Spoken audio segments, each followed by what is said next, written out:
목사님께서 이번 주 토요일까지 계속해서 기도원에 계십니다. 위에서 기도 부탁드리겠습니다. 오늘 말씀 예레미야 8장 8절에서 12절입니다.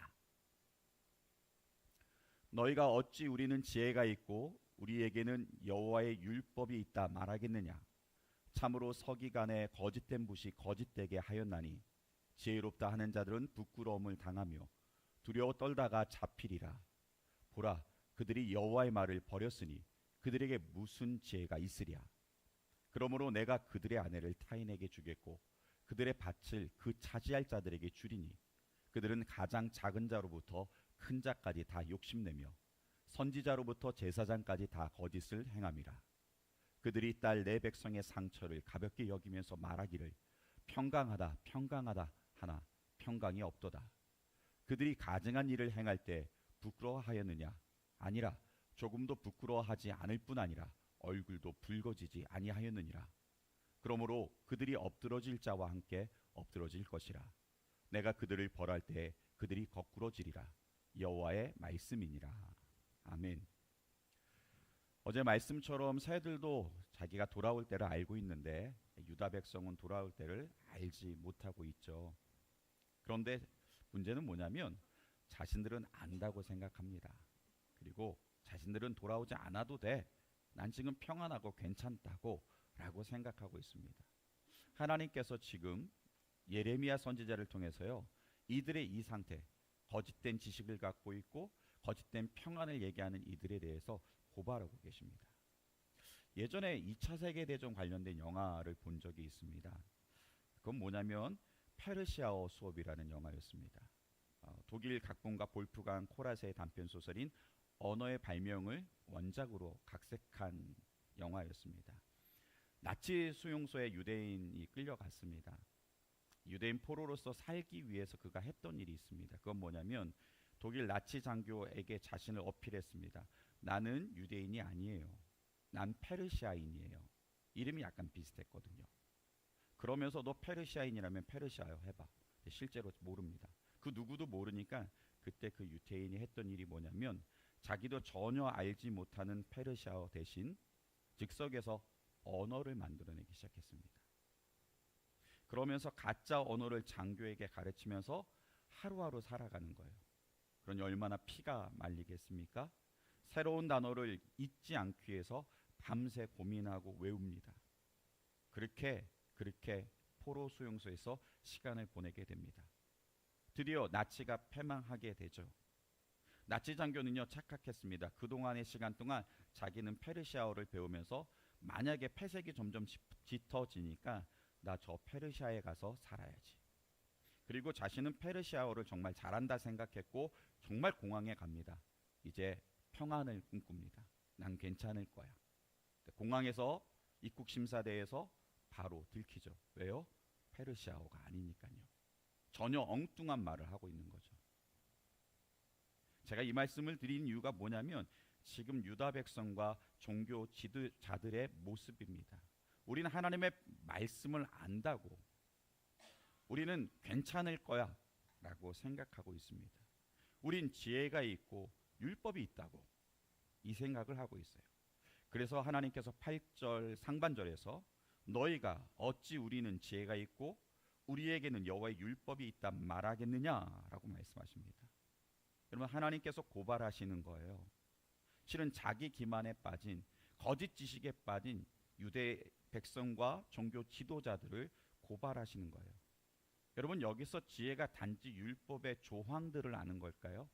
하나님께서 시험 내셔서 율법의 조항 이거 틀렸나 맞았나 그래서 너 몇 점짜리냐 이걸 물으시는 걸까요? 그거 아닙니다.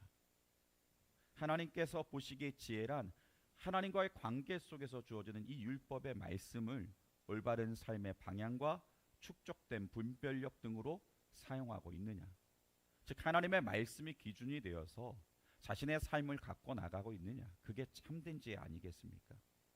그런데 이들은 우리에게 율법이 있다, 우리에게 지혜가 있다라고 얘기합니다. 도대체 왜 이런 고발이 나오게 된 걸까요? 8절 하반절에 나오는 것처럼 참으로 서기관의 거짓의 붓이 거짓되게 하였다라고 나와요. 여러분, 서기관들이 하는 일은요, 율법을 필사하는 일들을 합니다. 철저하게 했습니다. 그렇게 율법을 필사하는 일뿐만 아니라 필사를 하면서 그 옆에다가 각주를 답니다. 즉 해석을 답니다. 아, 이건 이런 뜻이고 이건 여기와 연결되어 있고, 율법에 대한 해설과 해석을 하는 일들을 하죠. 그렇기 때문에 서기관의 부시라는 건 뭐냐면 율법 해석에 대한 권위를 얘기합니다. 교육을 맡고 있음을 말합니다. 오늘날로 말하면 설교자들이 좀 해당할까요? 성경 신학자들이 좀 해당할까요? 자, 그런데 문제는 뭐냐면 그것이 거짓이라는 거예요. 거짓. 필사를 하면서 먹물이 튈 수 있습니다. 1.1핵이라도 바뀌면 안 되잖아요. 그래서 필사자들은 우리가 여호와라고 있는 글자만 나와도 붓을 빨았다 합니다. 심지어 어느 때는 목욕을 했다고도 합니다. 그러니까 얼마나 중요하게 필사를 했습니까? 그런데 거짓이란 뭐냐면 그걸 잘못 뺏겼다, 뭐 이걸 저 밑인 거, 일시적인 오류는 해결할 수 있죠. 바로 수정해야 할 수 있죠. 그런데 그게 아니라 의도적 왜곡이라는 거예요. 율법을 바뀐 것 아니에요. 문제는 뭐냐? 자기의 입맛대로 해석한다는 거예요. 자기의 입맛대로 가르친다는 거예요. 율법을 권력으로 사용하기 위해서, 남들에게 영향력 끼치기 위해서, 확대하기 위해서 율법의 해석을 가지고 임의대로 하는 겁니다. 때론 청중의 입맛에 맞게, 때론 그 시대적 사회의 압박에 굴복해서 거기에 맞춰서 해석을 해주는 것. 결과는 뭘까요? 백성들이 그렇게 살아도 되는 줄 압니다. 백성들이 그렇게 생각하고 그래 괜찮지라고 합니다. 그래서 유다 백성의 구체적인 모습이 나오죠. 그게 먼저 8절에 나오는 것처럼 거짓 지식, 우리는 하나님의 율법을 안다라고 생각하는 이 자기 기만과 거짓 지식에 빠졌죠. 두 번째로는요, 11절의 말씀에 나온 것처럼 상처를 입었음에도 평강하다라고 속고 있습니다. 샬롬을 말하지만 평강하지 않아요. 엔샬롬이에요. 11절 상반절 한번 보시겠습니까? 상처를 가볍게 여겨요. 표면만 치료해요. 근본적으로 하나님의 심판, 경고, 율법이 있지만 자꾸 율법에서 복과 위로만을 찾기 시작하니, 종교적 기만만을 당하기 시작하니, 속은 다 부패했는데 겉에만 발라주니, 그럼 이들은 괜찮다 생각해요. 괜찮을까요? 종교적인 진통제만 맞는다고 괜찮아질까요? 진통제니까 지금은 넘어갈 수 있을지 몰라요. 아, 평강하대. 그러나 그게 여러분 치료제는 아니잖아요. 앞서 새들도 아는 것처럼 하나님께 돌아와야 되는데, 회개하고 돌아와야 되는데, 아니야, 괜찮아, 너 정도면 좋아, 우리 민족만큼은 어떤 민족보다도 괜찮아, 복이 있을 거야, 평강이 있을 거야, 우린 예루살렘 성전이 있잖아, 제사도 드리잖아. 여러분 종교적 언어의 짜깁기에 이들은 당하고 있습니다. 자, 거짓된 평화는요 그냥 공허한 종교적 낙관주의로만 남을까요? 그렇지 않습니다. 앞서 6장 14절에서도 유대 사회를 고발했던, 평강하다 하지만 평강하지 않다라고 고발했던 것처럼요, 지금 이들은 점점 심각해지고 있습니다.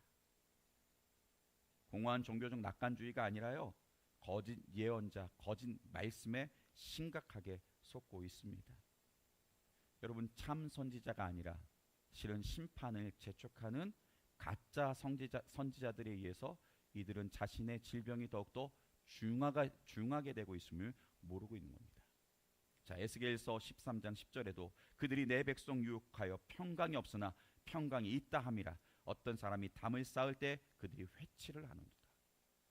여러분, 예수님 당시에도 그랬습니다. 마태복음 7장 15절, 거짓 선지자들을 삼가라.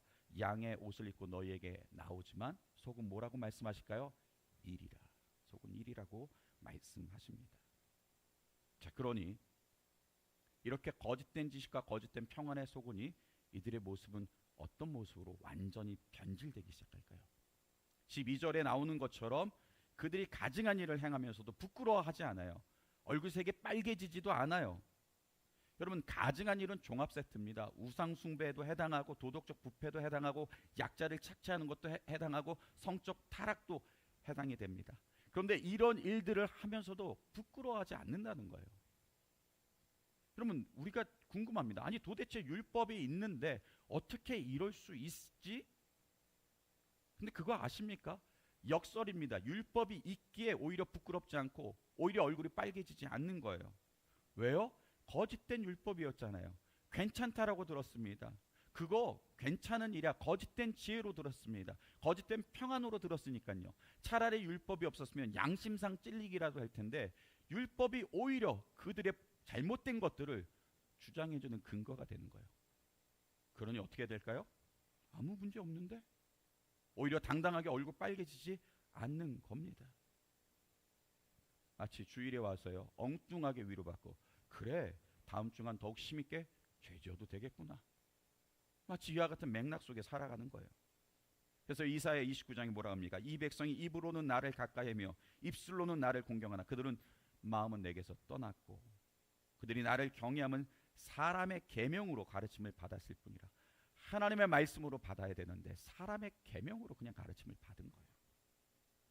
여러분 죄를 죄로 인식하지 못하고 있어요. 영적으로 완전 죽어 있어요. 살아 있으나 죽어 있는 것과 같아요. 그래서 이들이 맞이할 모습은 뭘까요? 여러분 죽어 있기 때문에 12절 하반절처럼 엎드려질 자와 함께 엎드려질 겁니다. 왜요? 죽어 있기 때문에 죽은 자와 함께 죽게 될 것이다 라는 것이죠. 정말 지혜가 있었더라면 정말 이게 평안이 아니고 이건 큰일 난 일이야 라고 알았더라면 어땠을까요? 여러분 얼굴이 빨개지는 건 이게 뭔가 잘못됐다는 문제의식이 있기 때문 아니겠습니까? 지혜 있는 자라면 현실 파악하지 않겠습니까? 이거 아닌데. 자, 도대체 왜 그랬다고요? 거짓된 부 때문에요. 그냥 하나님의 말씀보다 유대인들의 자부심을 내세워주고 남들 앞에서 자신의 영향력을 확대하는 그 거짓된 붓들 때문에요. 더군다나 10절 하반절에 보니까요 가장 작은 자로부터 큰 자까지 다 욕심을 냅니다. 선지자로부터 제사장까지 다 거짓을 행합니다. 여러분 하나님보다 사람들의 입맛에 맞추는 것이 거짓입니다. 진단을 해야 되는 이들이 자신의 입속을 먼저 생각하니 거짓입니다. 여러분 그래서 8절과 10절에서 이들이 백성에게 거짓 가르쳤다고 그렇게 고발당하고 있는 것 아니겠습니까? 여러분 참된 지혜는 어떤 걸까요? 단지 율법을 아는 데 있지 않습니다. 야고보서 1장 22절에도 너희는 말씀을 행하는 자가 되고 듣기만 하여 자신을 속이는 자가 되지 말라. 여러분 듣기만 하고 있다면 자신을 속이는 자래요. 너희는 말씀을 행하는 자가 되래요. 말씀이 그렇다 하면 거기에 순복하는 겁니다. 여러분 율법을 소유하는 것과 순종하는 건 다릅니다. 성경책이 있는 것과 여러분 읽는 건 다르잖아요. 그리고 성경책을 읽는 것과 내가 이 말씀대로 순종하는 건 다릅니다. 말씀을 수단으로 삼느냐 말씀에 순복하느냐 이건 너무 다릅니다. 너무 다릅니다. 그래서 오늘 우리도 점검해 봐야 됩니다. 말씀대로 사니 평안하다. 그런데 이 평안이라는 게 혹 어떤 평안일까요? 오히려 말씀대로 살지 않으면서도 이중적인 평안을 누릴 수도 있잖아요. 주일에 와서 그냥 예배드리는 것으로 내 마음 시원하게 하고 돌아갈 수도 있잖아요. 여러분 그건 우리를 더욱 심각한 질병으로 이끕니다. 진짜 평안은 뭘까요? 외적인 상태일까요? 심리적인 안정, 관계에서 편안함, 경제적인 안정? 여러분 이것만이 평안은 아닙니다. 오히려 말씀대로 순종했기 때문에 내 삶에 손해도 있고 불편도 있고 여러 가지 일들이 있지만 내 영혼은 하나님과의 관계는 평안한 것이죠. 하나님께서 진짜 원하시는 평안이 무엇일까요? 우리가 주님 앞에 기도할 때 주님 제가 지금 불안해요. 주님 제가 이 관계 속에서 문제가 있어요. 주님 제 삶이 어려워요. 맞아요. 여기에 대해서 평안도 구해야 돼요. 그러나 더 진짜 중요한 평안, 여러분 외적 평안만이 아니라 주님 내 마음이 주님 앞에서 평안합니다. 내 마음이 주님과의 관계 속에서 평안을 향해 가기 원합니다. 이 고백이 넘치길 주름으로 축원합니다. 여러분 그래서 예레미야의 절망적 이 유다를 향한 선포는요 오히려 우리에게 선명하게 더 밝게 희망을 보게 합니다. 어떻게 희망을 보게 할까요? 예레미야 선지자는 8장 10절에서 조금도 부끄러워하지 않을 뿐 아니라 얼굴도 붉어지지 않았다라면서 극단적인 양심의 마비 상태를 얘기하죠. 그런데요, 예수님의 십자가 사건은 어떻게 할까요? 다 죽은 마비된 그 영적 무감각, 때로는 어땠을까요? 완전히 죽어버린 여러분 양심을요 다시 일깨우기 시작하더라고요. 사도행전 2장 36절 37절에 보니까 너희가 십자가에 못 박은 이 예수를 하나님이 주와 그리스도가 되게 하셨다라고 베드로 사도가 선포하니까 이 말씀 앞에서 여러분 보인 반응이 무엇일까요? 그들이 이 말을 듣고 마음에 찔려. 여러분 복음은, 예수 그리스도는 우리의 여러분 죽어있는 양심들을 일깨워줍니다. 고린도후서 7장 10절에서도 뭐라고 말씀합니까? 하나님의 뜻대로 하는 근심은 후회할 것이 없이 구원에 이르는 회개를 이룬다라고 말씀하시잖아요. 그렇구나. 우리 주님을 바라볼 때, 우리 예수 그리스도의 마음을 품기 시작할 때 여러분 근심된 일들도 있지만 이것은 뭐라고요? 구원을 이루는 회개를 이루게 한다는 거예요. 여러분 복음은 단지 도덕적 자극이 아니라 성령을 통해서 우리가 다시금 각성되고 일깨워주는 참된 지식으로 나아가게 하는 줄 믿습니다. 뿐만 아니라 여러분 8장 12절처럼 그들은 엎드려지는 자와 함께 엎드려질 것이다. 그때 그들이 거꾸로 지리라. 이건 완전 심판 선언이거든요. 그런데 예수 그리스도의 복음은요, 절망의 끝에 넘어진 자들을 다시 일으켜 세웁니다. 완전히 거꾸로졌는데 어떻게 하실까요? 우리가 로마서 지난번에 살펴봤잖아요. 로마서 5장 8절. 우리가 아직 죄인 되었을 때, 여러분 완전히 죄인으로 거꾸로졌어요. 원수였어요. 본질상 진노의 자식이에요. 그런데 예수 그리스도는요, 거기서 다시 출발시키세요. 진짜 평안을 주세요. 에베소서 2장에 나온 거, 허물로 죽은 너희를 예수 그리스도가 함께 살리셨고 함께 일으키셨다라고 말씀하시잖아요. 여러분 주님은 우리를 살리십니다. 그래서요, 오히려 낙담하거나 오히려 막힌 것 같을 때, 그래 예수 그리스도를 붙잡을 때 어떤 일이 벌어질까요? 진짜 여러분 참된 평안이 찾아올 줄 믿습니다. 남들 보기에는 평안할 거 하나도 없을 것 같은데 예수 그리스도를 통해서 평안이 나에게 강같이 임할 줄 믿습니다. 예수 그리스도를 통해서 그래 주님을 알아가는 것이 진짜구나, 참된 지식이 더욱더 우리 안에 샘솟을 줄 믿습니다. 그래서 오늘 다시 한번 하나님, 제 마음속에 예수 그리스도를 따르겠습니다. 그 마음과 결단이 더욱더 있길 주를 오늘 축원합니다. 말씀을 통해서 하나님, 내 마음의 밑줄이 그어지기 원합니다. 내 삶의 밑줄이 그어지기 원합니다. 소유만 하는 자가 아니라 하나님 순종하는 자로 살아갈 수 있도록 붙잡아 주옵소서. 이 고백이 오늘 저와 여러분의 고백되길 간절히 축원합니다. 기도하겠습니다. 주님, 주의 말씀을 받지만 말씀대로 살지 않을 때가 많습니다. 소유하지만 순종하지 않을 때가 많았습니다. 예레미야 시대의 백성과 같은 저희의 모습을 고백합니다. 주님, 우리가 듣고 싶은 것만 들으며 평강하다는 말로 죄의 상처를 덮어왔음을 주님 보게 하여 주옵소서. 죄를 범하고도 부끄러워하지 않고 오히려 얼굴을 붉히기는커녕 스스로 당당하게 정당화를 외치며 살아가는 건 아닌지 돌아보게 하여 주옵소서. 그러나 주님, 오늘 이 아침에 주의 말씀 앞에 엎드려지겠습니다. 탐욕과 무감각을 내려놓게 하여 주시옵시고 거짓된 지혜, 거짓된 평안을 추구하는 자가 아니라 다시금 말씀의 감격을 회복하며 참된 주님 안에서의 평안을 찾을 수 있도록 인도하여 주시옵소서. 외적인 평안뿐만 아니라 어떤 상황에서도 주님으로 인해 평안할 수 있는 진정한 평안, 주님, 세상의 이런저런 지혜보다 주님을 아는 것을 더욱더 기뻐할 수 있도록 인도하여 주시옵소서. 오늘 하루 주 안에서 더욱더 진정한 평안 가운데 있길 간절히 소망하며 거룩하옵신 예수님의 이름으로 기도드립니다. 아멘. 우리 다 같이 말씀 붙잡고 기도하면서 복된 하루, 승리하는 하루 열어가도록 하겠습니다. 기도하시겠습니다.